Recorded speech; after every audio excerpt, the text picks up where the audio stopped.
दूरदर्शन बातम्यांसाठी कृष्णा मस्के, नागपूर। पुण्यातल्या बारामतीत महिलांच्या सुरक्षेसाठी पोलिसांचं शक्तीपथक कार्यरत झालं आहे। या पथकामुळे अनेक गुन्ह्यांना आळा बसला असून महिलांना थेट मदत मिळते। यामध्ये पोलीस मित्रांची भूमिका ही महत्त्वाची ठरत आहे।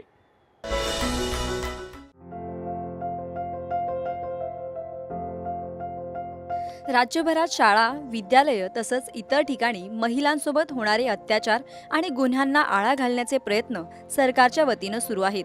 बारामती तालुक्यात उपमुख्यमंत्री अजित पवार आणि उपविभागीय पोलीस अधिकारी सुदर्शन राठोड यांच्या मार्गदर्शनाखाली शक्ती अभियान ऑक्टोबर 2024 पासून सुरू करण्यात आलं आहे। हे अभियान पंचशक्तीवर आधारित असून यामध्ये शक्ती बॉक्स अर्थात तक्रार पेटी, शक्ती क्रमांक, शक्ती कक्ष, शक्ती नजर आणि शक्ती भेट यांचा समावेश आहे। या अंतर्गत महिलांबाबत होणाऱ्या सर्व प्रकारच्या गुन्ह्यांना आळा घातला जात आहे। या पथकात 1 अधिकारी आणि 8 कर्मचाऱ्यांचा समावेश आहे। अभियानांतर्गत महिलांच्या सुरक्षिततेसाठी नागरिकांना पोलीस मित्र बनण्याचं आवाहन बारामती पोलिसांनी केलं आहे। या अभियानामुळे पोलिसांना चाहूल लागलेल्या अनेक गुन्ह्यांना आळा घालण्यात यश आलं आहे। शक्ती अभियानाची जमेची बाजू मला अशी वाटते की ऑक्टोबर पासून तर डिसेंबर पर्यंत महिलांविरुद्धचे जे गुन्हे आहेत ते 74 दाखल झालेले आहेत आणि ऑक्टोबरच्या आधी 4 महिन्याचा जर गुन्ह्यांचा आढावा घेतला तर जवळपास 174 गुन्हे दाखल झालेले होते। म्हणजे हा फरक आम्हाला या शक्ती अभियानांतर्गत आम्हाला दिसला। त्यामुळे शक्ती अभियान जे चालू झालं आहे त्यामधली जी पंचशक्तीचा वापर आम्ही या ठिकाणी केलेला होता त्याचा खूप मोठा वापर आणि त्याचा खूप मोठा उपयोग आम्हाला या शक्ती अभियानांतर्गत दिसला। प्रत्येक पोलीस ठाण्याच्या हद्दीतल्या शाळा, विद्यालय, सरकारी कार्यालय तसंच सार्वजनिक ठिकाणी जाऊन हे अधिकारी महिलांशी वैयक्तिकरित्या संवाद साधून त्यांच्या समस्या जाणून घेण्याचा प्रयत्न करतात आणि त्या समस्या सोडवतात। त्यासोबतच समाज माध्यमावर गुन्हेगारी पसरवणारी माहिती बनवणाऱ्यांवर आणि पसरवणाऱ्यांवरही लक्ष ठेवून त्यावर कारवाई केली जात आहे। आतापर्यंत सुमारे 200 शाळांमध्ये तक्रार पेट्या बसवण्यात आल्या असून पोलिसांना 50 तक्रारी प्राप्त झाल्या आहेत। तसंच महिलांसाठी शक्ती क्रमांक जारी केला असून हा क्रमांक 24 तास सुरू असतो।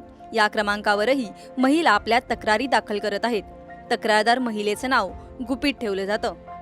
मुलींची सेफ्टी अत्यंत चांगल्या पद्धतीने होऊ शकते त्याच्या स्वरूपातून आणि ते असं मुली असं भीत वगैरे असतात त्या मग असं कोणासोबत शेअर करू शकत नाही असं ते त्यांना सांगू शकते असं चांगल्या पद्धतीने आणि ते मुली भीतेत वगैरे ना असं सांगून घरच्यांना असं सांगायचं ते त्यांना असं सांगू शकतात की असं त्यांना म्हणजे वाटतं ना आता हे असं सगळं माहिती होईल कोणाला काय त्यामुळे ते त्यांना सांगू शकते आणि हे खूप चांगलं आहे आमच्यासाठी सेफ्टी आहे एक प्रकारची चांगली।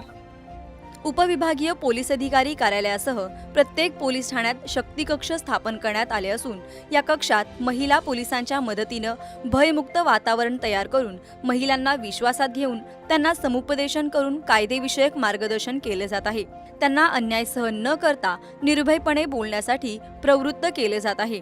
या प्रयत्नांना मोठ्या प्रमाणावर यश येत असून महिला आपल्या समस्या मोकळेपणाने बोलू लागल्या आहेत। मला जो अनुभव आलेला आहे तो की आजकाल ज्या मुली मनामध्ये भीती बाळगतात त्या पूर्णपणे आपलं मत व्यक्त करत आहेत। जे त्यांच्याबरोबर जे अनुचित प्रकार घडत आहेत ते आमच्या शक्ती नंबरवरती सुद्धा त्या फोन करून सांगत आहेत। तर त्यामुळे आम्ही त्यांच्यापर्यंत वेळेत पोहोचत आहे आणि जी पुढची जी होणारी जी हे असते घटना असते त्याला वेळीचा आळा बसत आहे। महिलांवरील अत्याचार आणि गुन्हे थांबवणं जेवढं महत्त्वाचं आहे तेवढंच महत्त्वाचं महिलांनी पुढे येऊन तक्रार करणं आहे। त्यामुळे अशा गुन्हेगारांना रोखण्यासाठी आणि गुन्हेगारी वृत्तीला आळा घालण्यासाठी पोलिसांनी महिलांना पुढे येऊन आवाज उठवण्याचं आवाहन केलं आहे। दूरदर्शन बातम्यांसाठी रोहन गवळी, पुणे। पुन्हा भेटूयात छोट्याशा विश्रांतीनंतर।